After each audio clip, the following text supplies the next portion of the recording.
Cigarette খাচ্ছে, মুরব্বীদের সম্মান দিতে জানে না, গুণীজনদেরকে সম্মান দিতে জানে না। কেন? কারণ ওই যে কলিযুগ, আমাদের নিজেদের কারণে আমাদের ছেলে মেয়েরা নষ্ট হয়ে যাচ্ছে বললাম। তো বাবা মাকে ভাত দেয় না, এদিকে কুকুরে খেতে বসে। বাসার মধ্যে প্রতিদিন সকালে দেখবেন বাবা মা নাস্তা করেছে কিনা খবর নেই, ছেলে বের হয়ে যাচ্ছে, মেয়ে বের হয়ে যাচ্ছে বোমাকে নিয়ে বের হয়ে যাচ্ছে, সাথে একটা কুকুর থাকবে। আবার এখন লেটেস্ট মডেল চট্টগ্রামে দেখবেন এটা অহরহ। আমি যে জায়গা থেকে এসেছি সুদূর খাগড়াছড়িতে, আমার মধ্যেও আমার এলাকার মধ্যে এখন অলরেডি চালু হয়ে গিয়েছে সেটি। কুকুর একটি নিয়ে সকালে বলছে এটির নাম মর্নিং ওয়ার্ক। তো মর্নিং ওয়ার্কের নাম করে বেরিয়ে যাচ্ছে।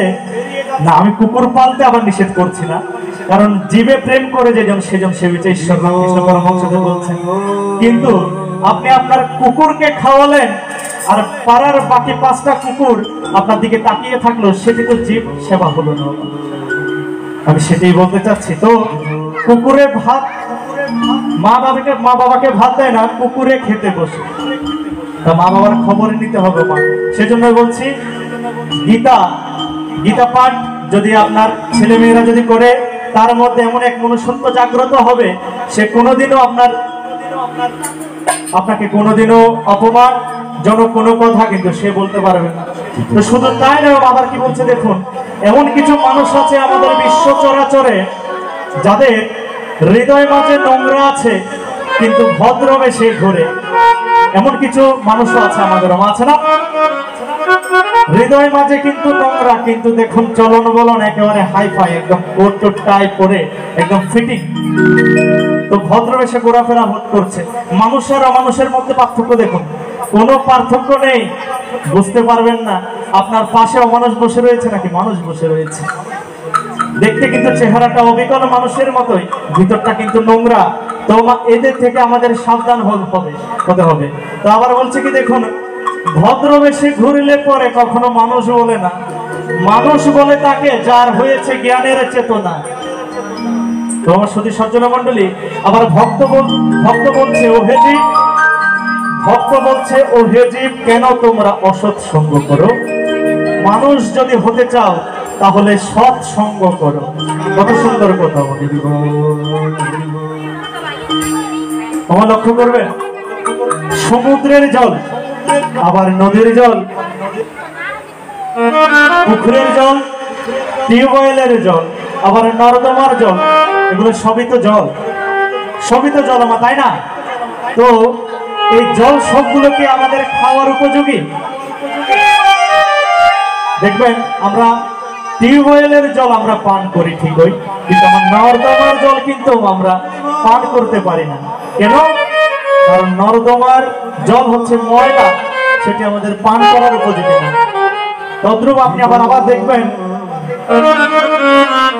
আপনি যদি পুকুর থেকে যদি 1 বোতল জল নিয়ে যদি আপনি ঘরের মধ্যে যদি নিয়ে রাখেন, বেশি নয় আপনি 5 দিন রাখবেন, শুধুমাত্র 5 দিন পরে দেখবেন ওই পানির মধ্যে কিছু ছোট ছোট কীট জন্ম নিয়েছে এবং অনেক দুর্গন্ধযুক্ত হয়ে গিয়েছে, পানিটা ময়লা হয়ে গিয়েছে। দেখুন, আবার তদ্রূপ ভাবে যদি আপনি গঙ্গার জল যদি নিয়ে বাড়িতে রাখেন, একটু লক্ষ্য করবেন, না হলে আনন্দটুকু লাভ করতে পারবেন না। পুরো কথা না শুনলে আনন্দটুকু লাভ করতে পারবেন না। পুকুরের জল নিয়ে রাখলে 5 দিনের মধ্যে আপনার ওই জলের মধ্যে কীট পতঙ্গ জন্ম নেবে, বিভিন্ন রকম ময়লা যুক্ত হয়ে যাবে সেটি। আর যদি গঙ্গার জল নিয়ে আপনি রাখেন, 5 দিন নয় আমার, শুধুমাত্র 5 বছর, 5 বছরেও আপনার ওই পানি কিন্তু ময়লা হবে না, একদম যেই জল সেই জল রয়ে যাবে। সেটি কি কারণে হয়? আমার মনে প্রশ্ন জাগতে হবে। যারা বলেন আমাদের ভগবান নেই, তাদের উদ্দেশ্যেই বলা। ভগবান আমাদের যদি থাকে তাহলে সে কি দিচ্ছে একটু লক্ষ্য করে দেখুন। এই যে অক্সিজেন নিচ্ছেন আপনি, সেটি কিন্তু ভগবানের নাম। কিছুদিন আগে করোনা গিয়েছিল না গত বছর, দেখুন অক্সিজেনের জন্য মানুষ হাহাকার করছে, পুরো লকডাউন, পুরো পৃথিবী যখন হাহাকার, তখন শুধু অক্সিজেন আর অক্সিজেনের শর্ট পড়ে গিয়েছে। একবার বেড়ে থাকলে একদিনে যদি মেডিকেলে থেকেছেন 15,000 থেকে 20,000 টাকা পর্যন্ত উঠে চলে এসেছে। ছোট থেকে বড় হয়েছেন, এই যে এখন পর্যন্ত অক্সিজেন গ্রহণ করছেন বিনামূল্যে প্রকৃতি থেকে, ভগবান কিন্তু আপনার কাছ থেকে একটি পয়সাও দাবি করেনি। একটু লক্ষ্য করবেন, এই যে রাত্রের বেলায় আমরা লাইট জ্বালাই না, যে এখানে লাইট জ্বলছে দেখুন, এই লাইট ওলাকে আমাদের টাকা দিতে হবে না লাইট জ্বালানোর জন্য? বাড়িতেও যখন সন্ধ্যা হয়ে যায় আমরা লাইট জ্বালাই, এই লাইটের জন্য মাসে মাসে কত টাকা আমাদের বিদ্যুৎ বিল দিতে হয়। একবার খেয়াল করে দেখুন, সকাল থেকে সন্ধ্যা অবধি ভগবান এমন এক লাইটের ব্যবস্থা করেছে, যে লাইটের সাথে আপনি পৃথিবীর যত লাইটই দেন না কেন সবগুলো নিষ্ক্রিয় হয়ে যাবে। সূর্যের সামনে আপনি যত লাইটই দেন না কেন সবগুলো নিষ্ক্রিয় হয়ে যাবে। তো ভগবান কিরকম লাইটের ব্যবস্থা করেছে দেখুন আপনার জন্য। একবারও কিন্তু আপনার থেকে একটি পয়সা দাবি করে নিও না। যদি দাবি করে তো আপনার তো সারা জীবন কেন, আপনার শত জন্মেও আপনি ভগবানের ঋণ শোধ করতে পারেন। তাই ভগবান আছে। তাই মা ভক্ত বলে, ওহে জীব, কেন তোমরা অসৎ সঙ্গ করো? মানুষ যদি হতে চাও তবে সাধু সঙ্গ করো। আমার কোন সঙ্গ করতে বলছে একটু লক্ষ্য করবেন, কোন সঙ্গ করতে বলছে আমাদের পদকর্তা কি বলছে দেখুন। যদি তরিতে বাসনা থাকে ধরে মন সাধুর সঙ্গ। ধরে যদি তরিতে বাসনা থাকে ওরে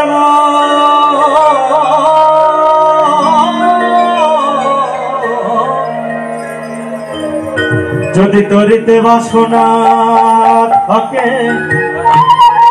ধরে মন সাধুর সঙ্গ। ভজরে আনন্দে গৌরাঙ্গ সাধুর সঙ্গ। ভজরে আনন্দে গৌরাঙ্গ তরিতে বাসনা থাকে ধরে মন সাধুর সঙ্গ।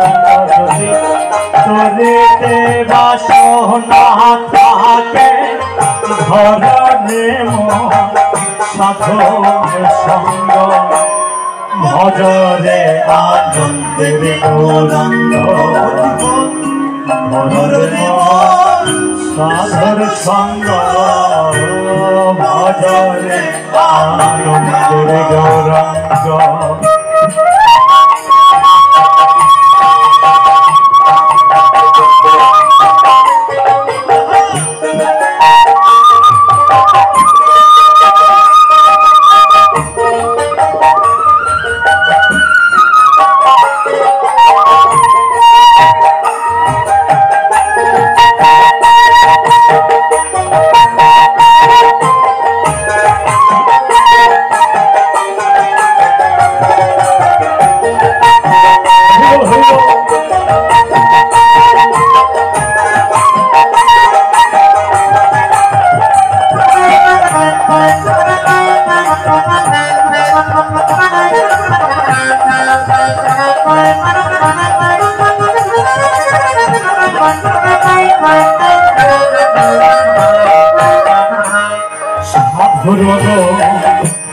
যাই না বলা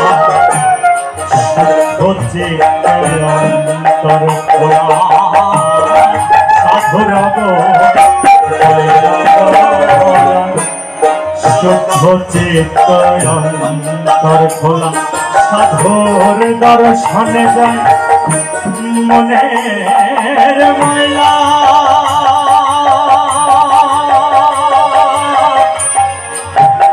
মনের ময়লা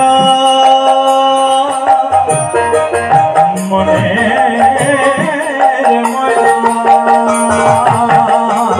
সাধুর দর্শনে যায় মনের ময়লা। পরশে হয় প্রেম তরঙ্গ। দর্শনে যায় মনের ময়লা। পরশে হয় প্রেম তরঙ্গ। ভজরে আনন্দের গৌরাঙ্গ ভজরে সাধুর সঙ্গ ভজরে আনন্দের গৌরাঙ্গ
ধরিতে বাসনা থাকে ধরে সাধুর সঙ্গ ভজরে আনন্দের গৌরাঙ্গ ভজরে সাধুর সঙ্গ ভজরে আনন্দের গৌরাঙ্গ ভজরে সাধুর সঙ্গ ভজরে আনন্দের গৌরাঙ্গ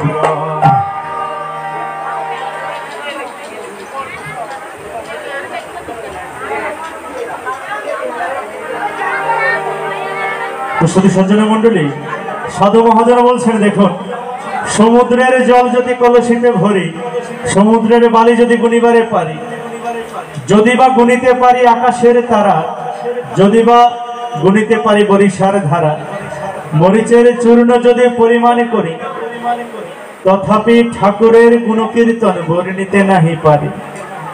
কত সুন্দর কথা দেখুন, সমুদ্রের জল যদি কলসিতে ভরি, সমুদ্রের জল আপনি কলসিতে ভরা সম্ভব বলছে, শাস্ত্রে বলছে, সাধু মহাজন বলছেন সমুদ্রের জল কলসিতে ভরা সম্ভব হতে পারে, সমুদ্রের বালি যদি গুনিবারে পারে। আবার বলছে দেখুন সমুদ্রের বালি কণাও আপনি গুনতে পারবেন।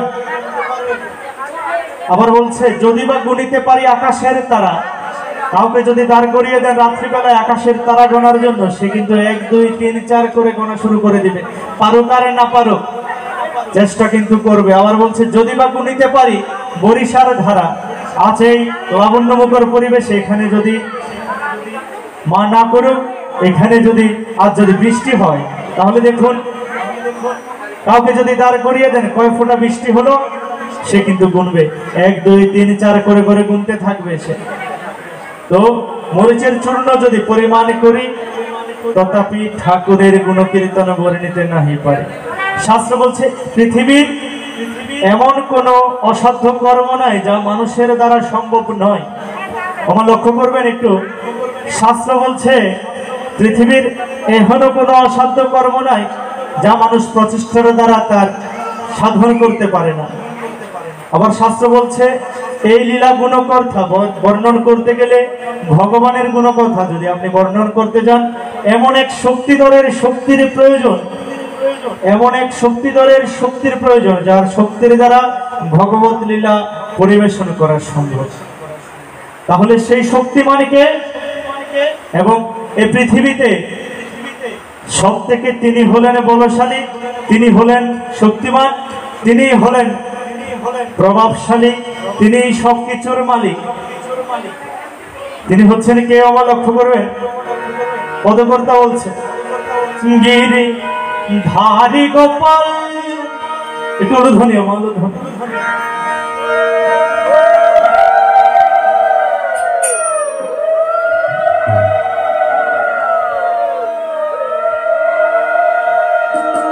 ব্রজ গোপদুলা উদয় অপরূপ লীলা তব তরুণোত্তমা, গিরি ধারি গোপাল গোপদুলা অপরূপ লীলা তব তরুণোত্তমা, অপরূপ লীলা তব তরুণোত্তমা, গিরি ধারি গোপাল।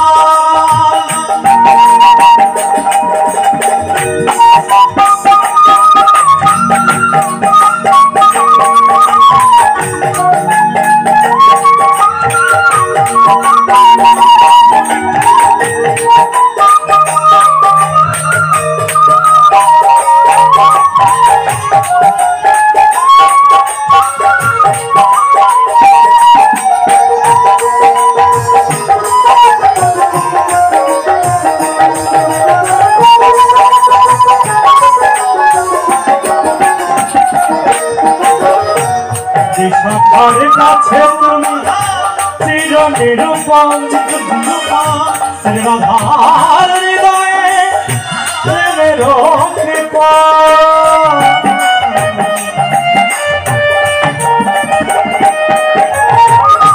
বিশাখার কাছে তুমি চির নিরূপম, শ্রীরাধার হৃদয়ে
নন্দ দুলাল তুমি অনন্ত কিশোর নিতাই শরৎ যাদব রাখা নিতাই শরৎ যাদব রাখা অপরূপ লীলা তব তরুণ অপরূপ লীলা তব তরুণ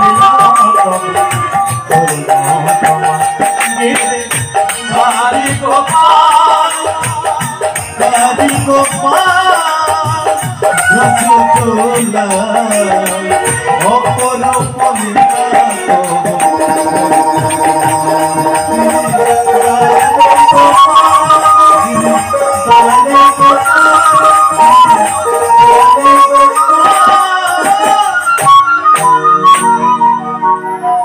সজ্জনা মন্ডলী মাতৃমন্ডলী অত্যন্তভাবে দুঃখ প্রকাশ করছি একটু বৈদ্যুতিক গোলযোগের কারণে। শুধু সজ্জনা মন্ডলী আমরা শ্রীমদ ভাগবত গীতা আবার মনোনিবেশ করছি সকলের ধৈর্য সহকারে বসার জন্য এবং শুরু থেকে যারা যারা এখনো পর্যন্ত বসে আছেন আমি অনুরোধ করব যেন আপনারা শেষ অবধি বসে থাকেন এবং যারা যারা প্রসাদ খেতে গিয়েছেন আপনারা প্রসাদ খেয়ে কিন্তু আবারও পুনরায় ফিরে আসবেন। আমরা বেশি দীর্ঘায়িত করব না, অল্প কিছুক্ষণের মধ্যে আমরা আমাদের অনুষ্ঠানের সমাপনের দিকে পৌঁছাবো। তো যারা যারাই বাইরে এদিক সেদিক ঘোরাফেরা করছেন সকলকেই এসে মঞ্চের সামনে এসে উপবেশন হওয়ার জন্য বিনীতভাবে অনুরোধ জানাচ্ছি। আমরা শ্রীমদ ভাগবত গীতায় পুনরায় মনোনিবেশ করব আপনাদের সকলের ধৈর্য সহকারে বসার জন্য বিনীতভাবে অনুরোধ জানাচ্ছি। ধন্যবাদ সকলকে।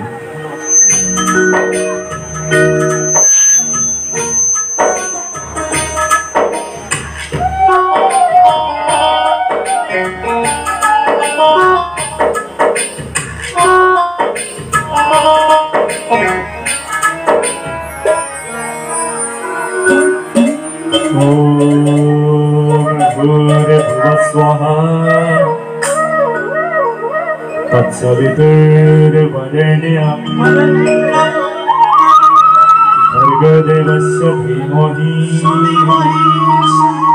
धियो यो न प्रचोदयात्। ॐ यदेव सर्वभूतेषु शक्तिरूपेण संस्थिता नमस्तस्यै नमस्तस्यै नमस्तस्यै नमो नमः। ऐगिरि नन्दिनि नन्दितमेदिनि विश्वविनोदिनि नन्दनुते गिरिवरविन्दशिरोधिनि वासिनि विष्णुविलासिनि विष्णुनुते भगवति हे श्रुतिकण्ठकुटुम्बिनि भूरि कुटुम्बिनि भूरि जिते जय जय हे महिषासुरमर्दिनि अपरदिनि जयसुते रूपं देहि जयं देहि यशो देहि दिशो देहि रूपं देहि ॐ नमः दुर्गाय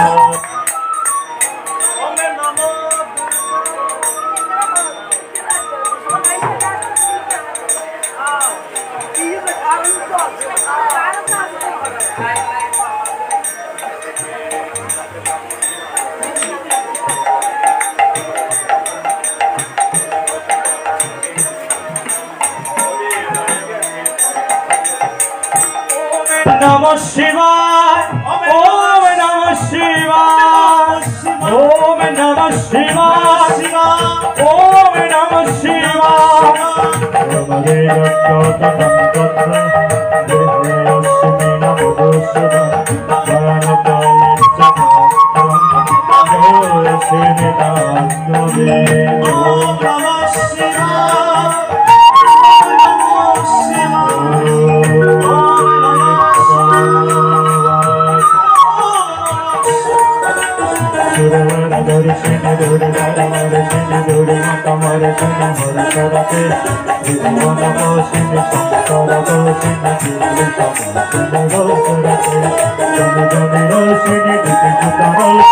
तुलसिनी सिंधु सुते जय जय हे महिषासुरमर्दिनी मर्दिनी शैलसुते ओम नमः दुर्गा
नमः शिवाय गंगाधर शिव गंगा हर हर बोले नमः शिवाय नमः शिवाय हर हर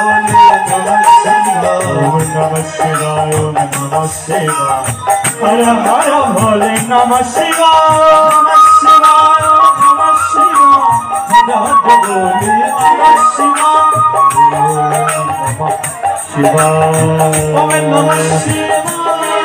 नमः कवि पुराण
शास्त्रम जय जय हे महिषासुरमर्दिनी मर्दिनी शैलसुते जयं देहि यशो देहि यशो देहि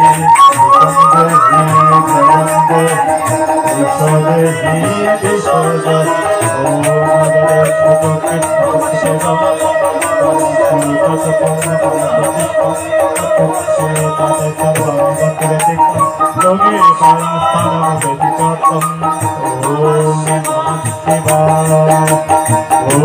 महाभारत भगवद्गीता सत्य श्री कृष्ण अर्जुन संवाद अक्षर ब्रह्मणावयस्म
জাগো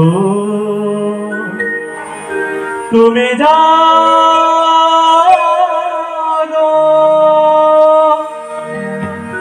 জাগো দুর্গা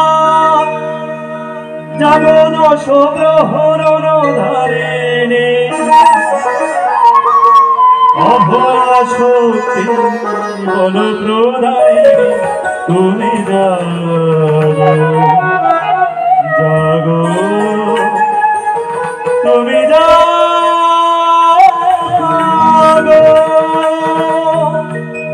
মুছে জাগে গ্লানি গুছে জাগে জরা অগ্নি স্নানে সূচি হোক ধরা। শুধু সজ্জন মন্ডলী আমরা অষ্টম অধ্যায় পাঠ করলাম। তো যারা যারা বসে আছেন সকলকে অনুরোধ করবো শেষ অবধি বসে থাকার জন্য, এবং যারা যারা প্রসাদ নিতে গিয়েছেন সকলকে অনুরোধ করব আবারও পুনরায় গীতা বাসরে এসে পুণ্য লাভ করার জন্য। কেননা এই দিনটি কিন্তু চলে গেলে আর পাবেন না। যেমনটি সময় গেলে সাধন হয় না মা, সময় হরণ ভজন মরণ। বাল্য শিক্ষায় পড়েছিলেন সময় হরণ ভজন মরণ। সময় একবার চলে গেলে কিন্তু আর ফেরত পাওয়া যাবে না। তাই যারা যারা প্রসাদ নিতে গিয়েছেন আপনারা সকলেই পুনরায় গীতা বাসরের সামনে এসে বসবেন এবং শেষ অবধি থাকবেন, এটি প্রত্যাশা করব।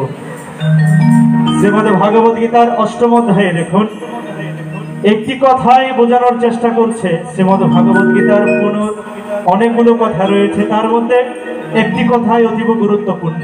সেটি হচ্ছে একবার পাপ, একবার হরিনামে যত পাপ করে তত পাপের সাধ্য নাই তত পাপ করে। দেখুন কত সুন্দর কথা বলছে শাস্ত্রে, একবার হরিনামে যত পাপ করে পাপের সাধ্য নাই তত পাপ করতে পারে। তো ভাবছেন একবার কেন, আমরা তো সহস্রবার করছি। ত্রিসন্ধ্যা গীতা পাঠ করছেন, ত্রিসন্ধ্যা আপনার উপাসনা করছেন, তাই না মা? তো ভাবছেন একবার কেন, অহরহ তো হরিনাম করছে, তাহলে একবারে যদি সহস্র পাপ মোচন হয়ে যায় তাহলে তো আমার পুণ্যে পুণ্যে ভরপুর হয়ে যাবে। কিন্তু দেখুন এখানে বলছে এই একবার সেই একবারে নয়,